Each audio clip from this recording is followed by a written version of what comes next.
ബന്ധുനിയമന വിവാദത്തിൽ EP. ജയരാജനും P K. ശ്രീമതിക്കും പാർട്ടിയുടെ താക്കീത്. ദില്ലിയിൽ ചേർന്ന സിപിഐഎം കേന്ദ്ര കമ്മിറ്റി യോഗമാണ് ഇരുവർക്കും താക്കീത് നൽകിയത്. ബന്ധുനിയമനത്തിൽ പി.കെ. ശ്രീമതിയും ഇ.പി. ജയരാജനും ജാഗ്രതക്കുറവ് കാട്ടിയതായി കേന്ദ്ര കമ്മിറ്റി യോഗം വിലയിരുത്തി. ഇരുവരും വീഴ്ച സമ്മതിച്ചതായി യോഗ തീരുമാനങ്ങൾ വിശദീകരിച്ച് ജനറൽ സെക്രട്ടറി സീതാറാം യെച്ചൂരി പറഞ്ഞു.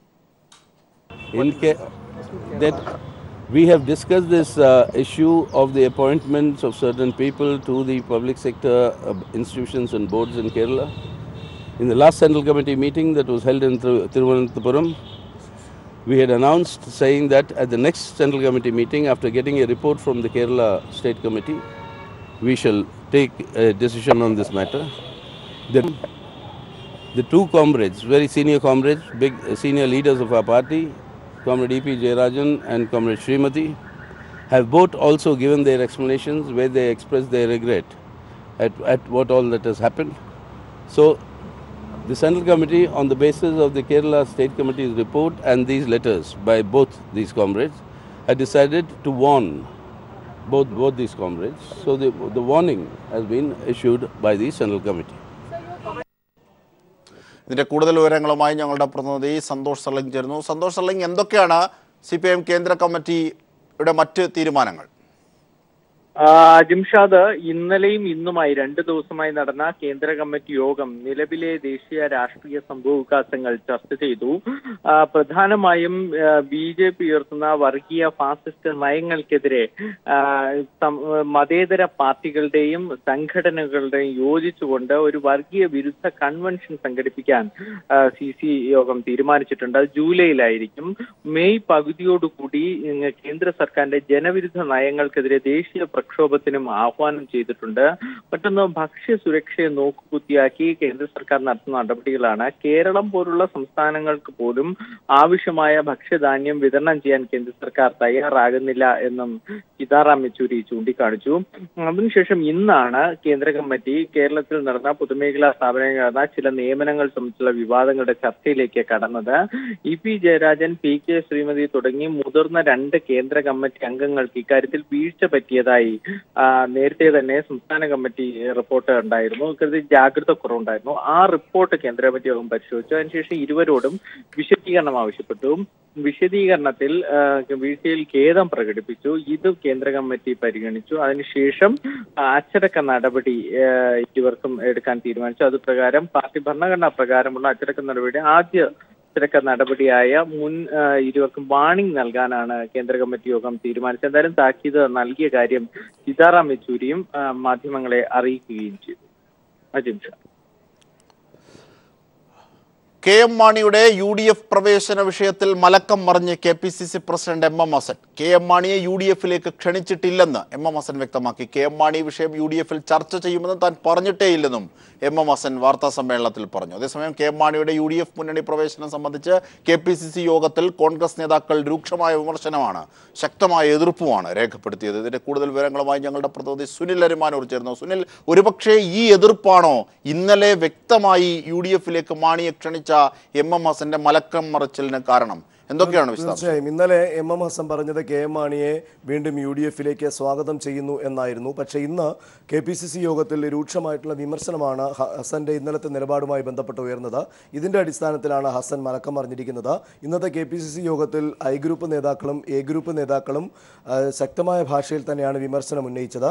എന്തിനാണ് ഇനി UDF-ലേക്ക് കെ.എം. മാണിയെ കൊണ്ടുവരേണ്ട ഒരു സാഹചര്യവും നിലവിലില്ല എന്നും പറയുകയുണ്ടായി. കാരണം ഇപ്പോൾ ഉള്ള ഒരു രീതി വെച്ച് ഒറ്റക്കെട്ടായി UDF മുന്നോട്ട് പോയി കഴിഞ്ഞാൽ തന്നെ വരുന്ന ലോക്സഭാ തെരഞ്ഞെടുപ്പിൽ മികച്ച വിജയം കാഴ്ചവെക്കാനാകുമെന്നാണ് നേതാക്കൾ അഭിപ്രായപ്പെട്ടത്. വീണ്ടും മാണി ഇതിനകത്തേക്ക് വലിച്ചിഴച്ചുകൊണ്ട് അത്തരത്തിൽ അവരെ വലിയൊരു ശക്തിയാണ് എന്നുള്ള രീതിയിൽ അവർക്ക് വേണ്ട പ്രോത്സാഹനം നൽകി കൊണ്ടുവരേണ്ട കാര്യമില്ല എന്നാണ് പറഞ്ഞിട്ടുള്ളത്. ഇത് ഈ ഒരു തീരുമാനത്തോട് പ്രതിപക്ഷ നേതാവ് രമേശ് ചെന്നിത്തല അടക്കം മൗനം പാലിക്കുന്ന ഒരു കാഴ്ചയാണ് കണ്ടത്. ഇതിൻ്റെ അടിസ്ഥാനത്തിലാണ് കെ.എം. മാണിയെ UDF-ലേക്ക് ക്ഷണിച്ചിട്ടില്ല എന്ന് M.M. ഹസൻ വാർത്താ സമ്മേളനത്തിൽ വ്യക്തമാക്കിയത്. UDF-ൽ ഈ വിഷയം ചർച്ച ചെയ്യുമെന്ന് താൻ പറഞ്ഞിട്ടില്ല എന്നും ഹസൻ പറഞ്ഞു. അതുപോലെ മലപ്പുറം വിജയത്തിൽ തങ്ങളും പങ്കാളികളായി എന്നുള്ള മാണിയുടെ പ്രസ്താവനയും എതിർത്ത് തന്നെയാണ് ഹസൻ സംസാരിച്ചത്. അത് മാണിയുടെ അവകാശവാദമാണ്. UDF-നാണ് വിജയം വന്നിട്ടുള്ളത്, UDF-നാണ് വോട്ടുകൾ ലഭിച്ചതെന്നും ഹസൻ വ്യക്തമാക്കി. ശരി സുനിൽ അരുമാനൂരാണ് വിവരങ്ങൾ നൽകിയത്. കെ എം മാണിയെ കോൺഗ്രസ് അഭയാർത്ഥിയാക്കി മാറ്റിയെന്ന് പി.സി. ജോർജ്. കോൺഗ്രസ് നേതാക്കൾ കെ എം മാണിയെ കളിപ്പിക്കുന്നു. എലിയെ കാണിച്ച് പൂച്ചയെ കളിപ്പിക്കുന്നത് പോലെ കോൺഗ്രസ് മാണിയെ കളിപ്പിക്കുകയാണ്. മാണിയുള്ള അന്തസ്സ് നിലനിർത്തണമെന്നും പി.സി. ജോർജ് കോട്ടയത്ത് പറഞ്ഞു. കേരള രാഷ്ട്രീയത്തിൽ ഒരു അഭയാർത്ഥിയാക്കി മാറ്റിയ കോൺഗ്രസിൻ്റെയും എം എ ഹസൻ്റെയും പ്രവർത്തനങ്ങളിൽ ഞാൻ ശക്തമായ പ്രതിഷേധം രേഖപ്പെടുത്തുക. കെ എം മാണി വെറുതെ മോഹിപ്പിച്ച് ഈ വയസ്സനാം കാലത്ത് അദ്ദേഹം അപമാനിക്കുന്നത് നിർത്താനുള്ള മര്യാദ കോൺഗ്രസ് പാർട്ടി കാണിക്കണമെന്നാണ് എൻ്റെ ആദ്യത്തെ അഭ്യർത്ഥന. അതുകൊണ്ട് മാണി ഇങ്ങനെ തറ പരിപാടി നിർത്തിയാൽ അദ്ദേഹത്തിന് ഉള്ള അന്തസ്സ് ഈ അവസാന കാലത്ത് സംരക്ഷിക്കപ്പെടുന്നതാണ് എനിക്ക് അദ്ദേഹത്തോട് സ്നേഹബുദ്ധിയ അദ്ദേഹത്തോട് പറയാനുള്ളത്. ബി.ജെ.പി. സംസ്ഥാന സമിതി യോഗത്തിലും നേതൃത്വത്തിനെതിരെ വിമർശനം. മലപ്പുറം ഉപതെരഞ്ഞെടുപ്പിലെ സ്ഥാനാർത്ഥി നിർണയത്തിലെ വീഴ്ച തിരിച്ചടിയായെന്നൊരു വിഭാഗം. മലപ്പുറത്തേക്ക് വലിയ പരാജയം അല്ലെന്നാവർത്തിച്ച് കുമ്മനം രാജശേഖരൻ. വർഗീയതയുടെ വിജയമെന്ന് സംസ്ഥാന സമിതിയുടെയും വിലയിരുത്തൽ. മലപ്പുറം ഉപതെരഞ്ഞെടുപ്പിൽ സ്ഥാനാർത്ഥി നിർണയത്തിൽ ഉൾപ്പെടെ വീഴ്ച സംഭവിച്ചു എന്ന വിമർശനം ബി.ജെ.പി. സംസ്ഥാന സമിതി യോഗത്തിലും ഉയർന്നു. പാർട്ടി വോട്ടുകൾക്കപ്പുറം വോട്ട് സമാഹരിക്കാൻ കഴിയാത്തത് നേതൃത്വത്തിന്റെ പരാജയമാണ്. നിയമസഭാ തെരഞ്ഞെടുപ്പിനെ അപേക്ഷിച്ച് വോട്ട് കുറഞ്ഞത് ഗൗരവമായി കാണണം. വരാനിരിക്കുന്ന വേങ്ങര ഉപതെരഞ്ഞെടുപ്പിൽ വീഴ്ച ആവർത്തിക്കരുതെന്നും അഭിപ്രായമുയർന്നു. അതേസമയം മലപ്പുറത്ത് വലിയ പരാജയമല്ല സംഭവിച്ചതെന്ന് കുമ്മനം സംസ്ഥാന സമിതിയിലും ആവർത്തിച്ചു. പാർട്ടിയുടെ അടിത്തറ തകരാതെ ബലപ്പെടുത്താനായെന്നും കുമ്മനം അവകാശപ്പെട്ടു. UDF-ന്റേത് രാഷ്ട്രീയ വിജയമല്ലെന്നാണ് ബി.ജെ.പി. വിലയിരുത്തൽ. മതേതര വിജയമല്ല, മറിച്ച് വർഗീയതയുടെ വിജയമാണുണ്ടായതെന്ന് സംസ്ഥാന സമിതി യോഗ തീരുമാനങ്ങൾ വിശദീകരിച്ച് കെ. സുരേന്ദ്രൻ പറഞ്ഞു. സ്വന്തമായിട്ട് പേരുച്ചരിക്കാൻ പോലും കഴിയാത്ത വർഗീയ കക്ഷികളെ കൂടെ ഇരുത്തി അവരുടെ വോട്ട് പെട്ടിയിലാക്കിയതിന് ശേഷം ഇത് വലിയ മതേതരത്വത്തിന്റെ വിജയമാണ്. ഈ അവകാശവാദം വസ്തുതയുമായിട്ട് നിരക്കുന്നതല്ല, വർഗീയതയുടെ വിജയമാണ്. തൽക്കാലം 4 വോട്ട് കിട്ടി പാർലമെന്റിൽ ജയിച്ചെങ്കിലും വിദൂര ഭാവിയിൽ കേരളത്തിൽ വലിയ ദോഷം ഉണ്ടാക്കുന്ന ഒരു തെരഞ്ഞെടുപ്പ് ഫലമാണ് മലപ്പുറത്തുണ്ടായിരിക്കുന്നത്. 2019 ലോക്സഭാ തെരഞ്ഞെടുപ്പിന് മുന്നോടിയായി കേരളത്തിലെ NDA വിപുലീകരിക്കാനും ബി.ജെ.പി. സംസ്ഥാന സമിതി യോഗം തീരുമാനിച്ചു. BDJS-ഉമായി അഭിപ്രായ ഭിന്നതയില്ലെന്നും ചോദ്യത്തിന് മറുപടിയായി സുരേന്ദ്രൻ പറഞ്ഞു. സംസ്ഥാന സമിതി യോഗത്തിലും വിമർശനം ഉയർന്ന സാഹചര്യത്തിൽ ബി.ജെ.പി. കേന്ദ്ര നേതൃത്വത്തിന്റെ നിലപാട് നിർണായകമാകും. News bureau, Palakkad. ബാബറി മസ്ജിദ് തകർത്ത കേസിൽ ബി.ജെ.പിക്ക് വൻ തിരിച്ചടി. LK അദ്വാനി, മുരളി മനോഹർ ജോഷി, ഉമാഭാരതി എന്നിവരുൾപ്പെടെ 13 ബി.ജെ.പി. നേതാക്കൾ വിചാരണ നേരിടണമെന്ന് സുപ്രീം കോടതി. കേസിൽ സുപ്രീം കോടതി ഗൂഢാലോചനാ കുറ്റം പുനഃസ്ഥാപിച്ചു. അദ്വാനിയെ ഒഴിവാക്കിയ അലഹബാദ് ഹൈക്കോടതി വിധി സുപ്രീം കോടതി റദ്ദാക്കി. 2 വർഷത്തിനകം വിചാരണ പൂർത്തിയാക്കണമെന്നും സുപ്രീം കോടതി ഉത്തരവിട്ടു. CBIയുടെ അപ്പീൽ പരിഗണിച്ചുകൊണ്ടാണ് സുപ്രീം കോടതിയുടെ ഇന്നത്തെ നിർണായക വിധി.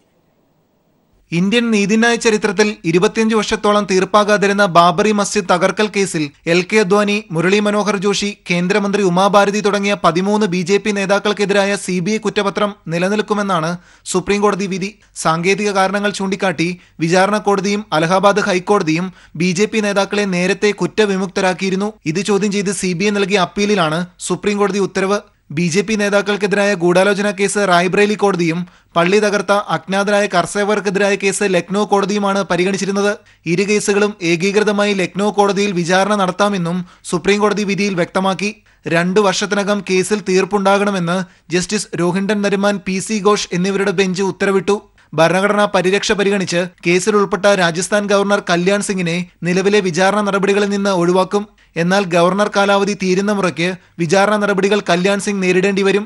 ഗൂഢാലോചന കുറ്റം പുനഃസ്ഥാപിച്ചതിനാൽ കേന്ദ്രമന്ത്രിസ്ഥാനം ഉമാഭാരതി രാജിവെക്കണമെന്ന് പ്രതിപക്ഷ പാർട്ടികൾ ആവശ്യപ്പെട്ടു. രാഷ്ട്രപതി പദത്തിലേക്ക് LK അദ്വാനിയും ഉപരാഷ്ട്രപതി പദത്തിലേക്ക് മുരളി മനോഹർ ജോഷിയും താൽപര്യം ശക്തമാക്കിയിരുന്ന വേളയിൽ കൂടിയാണ് സുപ്രീംകോടതി വിധി. ഇരു നേതാക്കൾക്കും അതീതരായവരെ രാഷ്ട്രപതി ഉപരാഷ്ട്രപതി പദത്തിലേക്ക് കൊണ്ടുവരാനുള്ള നരേന്ദ്രമോദി അമിത്ഷാ ദയത്തിന് ശക്തി പകരുക കൂടിയാകും സുപ്രീംകോടതിയുടെ ഇന്നത്തെ വിധി. മനുശങ്കർ, ദില്ലി. ബാബറി മസ്ജിദ് കേസിൽ സുപ്രീം കോടതി വിധി സ്വാഗതാർഹമെന്ന് AK ആന്റണിയും ഉമാഭാരതിയും കല്യാൺ സിംഗും രാജിവെക്കണമെന്നും ആന്റണി ആവശ്യപ്പെട്ടു. ഈ വിധി അതേപടി നടപ്പാക്കാൻ എല്ലാവരും മുന്നോട്ട് വരണം.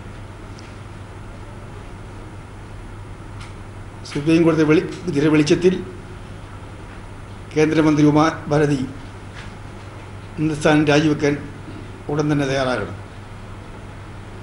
അതോടൊപ്പം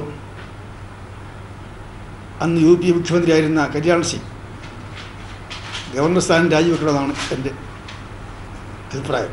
വാർത്തകളിലേക്ക്. BJPക്കെതിരായ മതേതര പാർട്ടികളുടെ ഐക്യത്തിന്റെ ആവശ്യകത വ്യക്തമാക്കി മുഖ്യമന്ത്രി പിണറായി വിജയനും കെജ്രിവാളും ദില്ലിയിൽ കൂടിക്കാഴ്ച നടത്തി. BJPയെ നേരിടാൻ കോൺഗ്രസ് ഇതര പാർട്ടികൾ ഒന്നിക്കണമെന്ന് പിണറായി വിജയൻ ആവശ്യപ്പെട്ടു. യോജിക്കാവുന്ന വിഷയങ്ങളിൽ യോജിച്ച് പ്രവർത്തിക്കുമെന്ന് കെജ്രിവാളും വ്യക്തമാക്കി. മുഖ്യമന്ത്രി പിണറായി വിജയനെ കാണാൻ താൽപര്യമുണ്ടെന്ന് Kejriwal CPIM general secretary Sitaram യെച്ചൂരിയെ അറിയിച്ചതിനെ തുടർന്നാണ് കൂടിക്കാഴ്ചയ്ക്ക് കളമൊരുങ്ങിയത്. രാവിലെ കേരള ഹൗസിൽ മുഖ്യമന്ത്രിയുടെ മുറിയിലെത്തിയ കേജ്രിവാൾ അരമണിക്കൂറോളം ചർച്ച നടത്തിയ ശേഷം പ്രഭാത ഭക്ഷണവും കഴിച്ചു. CPIM സംസ്ഥാന സെക്രട്ടറി കോടിയേരി ബാലകൃഷ്ണനും ചർച്ചയിൽ പങ്കെടുത്തു. BJPയെ നേരിടാൻ കോൺഗ്രസിനെ ആശ്രയിച്ചിട്ട് കാര്യമില്ല. കോൺഗ്രസ് നേതാക്കൾ തന്നെ BJPയിലേക്ക് പോവുകയാണ്. മതേതര പാർട്ടികൾ ഒന്നിക്കണമെന്നും പിണറായി വിജയൻ പറഞ്ഞു. BJPയുടെ ആപത്തിനെ നേരിടുന്നതിന് കോൺഗ്രസിനെ ആശ്രയിച്ചതുകൊണ്ട് കാര്യമില്ല. ഇന്ന് നിങ്ങളെല്ലാവരും വാർത്ത കണ്ടല്ലോ, കോൺഗ്രസിൻ്റെ ഇവിടെയുള്ള പ്രധാനി തന്നെ BJPയിലേക്ക് ചേക്കേറി എന്നുള്ളത്. അപ്പോൾ അതാണ് നാട്ടിലെ ഇന്നത്തെ ഇന്ത്യയുടെ സാഹചര്യം. അപ്പോൾ മതനിരപേക്ഷ ശക്തികൾ നല്ല കരുത്തോടെ ഈ ആപത്തിനെ നേരിടുക എന്നതാണ് പ്രധാനം. കൂടിക്കാഴ്ചയെ പുതിയ തുടക്കമെന്ന് വിശേഷിപ്പിച്ച കേജ്രിവാൾ രാജ്യത്ത് ഭയത്തിന്റെ അന്തരീക്ഷമാണ് നിലനിൽക്കുന്നതെന്ന് ചൂണ്ടിക്കാട്ടി. വർഗീയതയ്ക്കെതിരെ യോജിക്കാവുന്ന വിഷയങ്ങളിൽ യോജിച്ച് പ്രവർത്തിക്കുമെന്ന് കേജ്രിവാളും അറിയിച്ചു. और पूरे देश के अंदर एक डर का माहौल पैदा कर दिया है, ये ठीक नहीं है.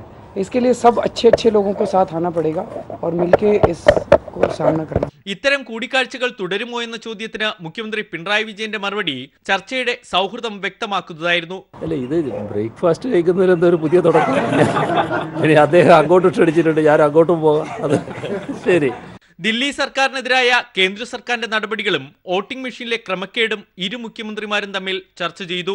നിലവിലെ രാഷ്ട്രീയ പശ്ചാത്തലത്തിൽ പിണറായി വിജയൻ കേജ്രിവാൾ കൂടിക്കാഴ്ച ഏറെ പ്രാധാന്യമർഹിക്കുന്നു.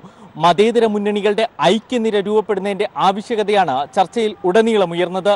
ദില്ലി കേരള ഹൗസിൽ നിന്നും ക്യാമറമാൻ ശൈലേഷ് കലായിക്കൊപ്പം സന്തോഷ് സർലിംഗ്. രാജ്യത്ത് ചുവന്ന ബീക്കൺ ലൈറ്റ് ഉപയോഗിക്കുന്നതിന് നിരോധനം. രാഷ്ട്രപതി, പ്രധാനമന്ത്രി ഉൾപ്പെടെ ആർക്കും ഇനി ചുവന്ന ബീക്കൺ ലൈറ്റ് ഉപയോഗിക്കാൻ സാധിക്കില്ല. പ്രധാനമന്ത്രിയുടെ നേതൃത്വത്തിലുള്ള മന്ത്രിസഭാ യോഗത്തിലാണ് പുതിയ തീരുമാനമെടുത്തത്. മെയ് 1 മുതൽ തീരുമാനം പ്രാബല്യത്തിലാകും. ആംബുലൻസ്, അഗ്നിശമന സേന, പോലീസ് വാഹനങ്ങൾ എന്നിവയ്ക്ക് നീല ബീക്കൺ ലൈറ്റുകൾ ഉപയോഗിക്കാമെന്നും കേന്ദ്ര സർക്കാർ ഉത്തരവിലുണ്ട്. ഹിമാചൽ പ്രദേശിലെ സിംലയിൽ സ്വകാര്യ ബസ് നദിയിലേക്ക് മറിഞ്ഞ് 44 മരണം. ഷിംലയിലെ നെർവയിലാണ് സംഭവം. ടോൺസ് നദിയിലേക്കാണ് ബസ് മറിഞ്ഞത്. ഉത്തരാഖണ്ഡിലേക്ക് പോവുകയായിരുന്ന ബസ്സിൽ 56 യാത്രക്കാരുണ്ടായിരുന്നു എന്നാണ് സൂചന. മരണസംഖ്യ ഉയരാൻ സാധ്യതയുണ്ട്. ഇന്ന് രാവിലെയാണ് അപകടം നടന്നത്.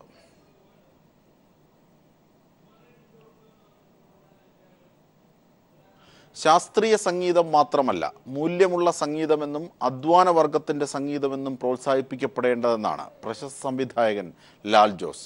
മുംബൈയിൽ ഞെരളത്ത് കലാഗ്രാമം സംഘടിപ്പിച്ച 2 ദിവസത്തെ കേരളത്തിൻ്റെ സ്വന്തം സംഗീത പരിപാടിയിൽ പങ്കെടുക്കാനെത്തിയതായിരുന്നു അദ്ദേഹം. ആചാരങ്ങളിലും അനുഷ്ഠാനങ്ങളിലും സാധാരണക്കാരൻ്റെ അധ്വാനങ്ങളിലും പാടിപ്പൊതിഞ്ഞ കേരളത്തിൻ്റെ സ്വന്തം സംഗീതത്തെ ആഘോഷമാക്കുകയായിരുന്നു മുംബൈ നഗരവും. നിളയുടെ തീരങ്ങളെ സംഗീതസാന്ദ്രമാക്കിയ ചരിത്രത്തിലെ ആദ്യ സംഗീതോത്സവം മുംബൈയിലും അരങ്ങേറിയപ്പോൾ മുഖ്യാതിഥിയായി എത്തിയതായിരുന്നു സംവിധായകൻ ലാൽ ജോസ്.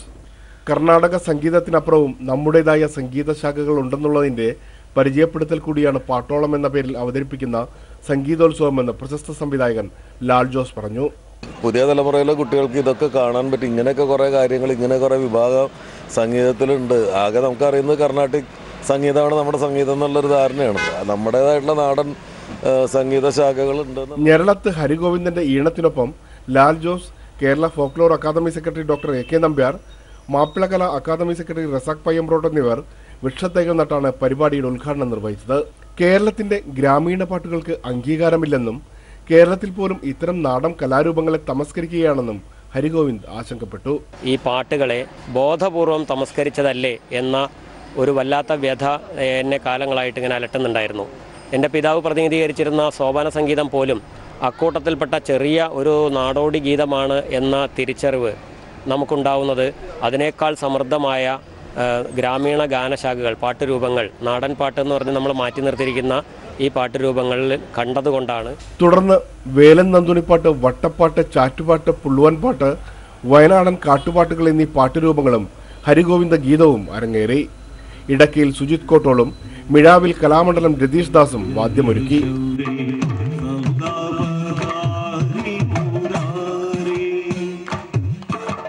2 ദിവസം നീണ്ടുനിന്ന ഞെരളത്ത് കലാഗ്രാമം സംഘടിപ്പിച്ച മുംബൈ പാട്ടോളം മഹാനഗരത്തിൽ നാടൻ സംഗീതത്തിന്റെ സംഗമവേദിയായി. Premlal, news bureau, Mumbai. കടുത്ത വരൾച്ച നേരിടുന്ന കുട്ടനാട്ടിലെ ജനങ്ങൾക്ക് കുടിവെള്ള വിതരണവുമായി ജില്ലാ ഭരണകൂടം. പ്രതിദിനം 2 ലക്ഷത്തിലധികം ലിറ്റർ വെള്ളമാണ് വിതരണം ചെയ്യുന്നത്. കാർഷിക മേഖല പൂർണ്ണമായും വരൾച്ച നേരിടുമ്പോഴും ജനങ്ങൾക്ക് കുടിവെള്ളം എത്തിച്ച് മാതൃക കാട്ടുകയാണ് ജില്ലാ ഭരണകൂടം. ഒരു കാലഘട്ടത്തിൽ കുടിവെള്ളത്തിന്റെ വില കുട്ടനാട്ടുകാർക്ക് അറിയില്ലായിരുന്നു. കാരണം പുഴകളും കായലുകളും കൊണ്ട് ശുദ്ധജലത്തിന്റെ കാര്യത്തിൽ സമ്പൽ സമൃദ്ധമായിരുന്നു ഈ പ്രദേശം. എന്നാൽ ഇന്നതല്ല കുട്ടനാട്ടുകാരുടെ സ്ഥിതി. കായലുകളിൽ ഉപ്പുവെള്ളം കയറിയതോടെ കൃഷി ആവശ്യത്തിന് പോലും ഒരു തുള്ളി വെള്ളമില്ലാത്ത അവസ്ഥയിലാണ് കുട്ടനാട്ടുകാർ. ഒത്തിരി വെള്ളമൊക്കെ ഉണ്ട്, പക്ഷെ കുടിക്കാൻ പറ്റണ്ടേ? ഞങ്ങൾക്ക് ഒരു പൈപ്പ് ലൈനോ ഒന്നും തരത്തുമില്ല, വെള്ളവും ഇല്ല. ഇവരിങ്ങനെ കൊണ്ടുവരുന്നതുകൊണ്ട് ഞങ്ങളിങ്ങനെ കുടിക്കുന്നു. അല്ല എന്താ ചെയ്യും? കുഞ്ഞുങ്ങൾക്കൊക്കെ ആണെങ്കിലും എന്ത് രോഗമാണെന്നറിയാവോ? കുടിക്കാൻ പോയി ഞങ്ങൾക്ക് വെള്ളമില്ല. പിന്നെ ഇങ്ങനെ കിട്ടുന്ന വെള്ളം കൊണ്ട് ഞങ്ങൾ കൈകാര്യം ചെയ്യുന്ന മാത്രമേ ഉള്ളൂ. കുടിവെള്ളമെങ്കിലും കിട്ടിയാൽ മതി, കുടിക്കുമെങ്കിലും കഴിക്കാമല്ലോ. പാചകത്തിന് പിന്നെ ഞങ്ങൾ എവിടെങ്കിലും പോയി നടന്നാണെങ്കിലും കോഴിക്കോട് കുടിക്കാം. എന്നാൽ വരൾച്ച രൂക്ഷമായതോടെ വണ്ടികളിൽ കുടിവെള്ളം എത്തിക്കാൻ ജില്ലാ ഭരണകൂടം തയ്യാറായതോടെ കുട്ടനാട്ടിലെ കുടിവെള്ള പ്രശ്നത്തിന് ഒരു പരിധിവരെ പരിഹാരമായി. കുട്ടനാട്ടിലെ 13 പഞ്ചായത്തുകളിൽ പ്രതിദിനം 2,57,300 ലിറ്റർ കുടിവെള്ളമാണ് ഇപ്പോൾ വിതരണം ചെയ്തു വരുന്നത്. വീടുകളിലും പഞ്ചായത്തുകളിലും തയ്യാറാക്കിയ പ്രത്യേക കുടിവെള്ള ടാങ്കുകളിലാണ് ഇപ്പോൾ വെള്ളം എത്തിക്കുന്നത്. ഇതിനായി 3000 ലിറ്റർ സംഭരണശേഷിയുള്ള 176 ടാങ്കുകളാണ് വിവിധ പ്രദേശങ്ങളിൽ ഒരുക്കിയിരിക്കുന്നത്. കഴിഞ്ഞ 2 മാസത്തിലധികമായി ജില്ലാ ഭരണകൂടത്തിൻ്റെ ഇടപെടലോടെ ഇപ്പോൾ കുട്ടനാട്ടിലെ കുടിവെള്ള പ്രശ്നത്തിനൊരു പരിഹാരമായിരിക്കുകയാണ്. Shajahan, news bureau, Alappuzha.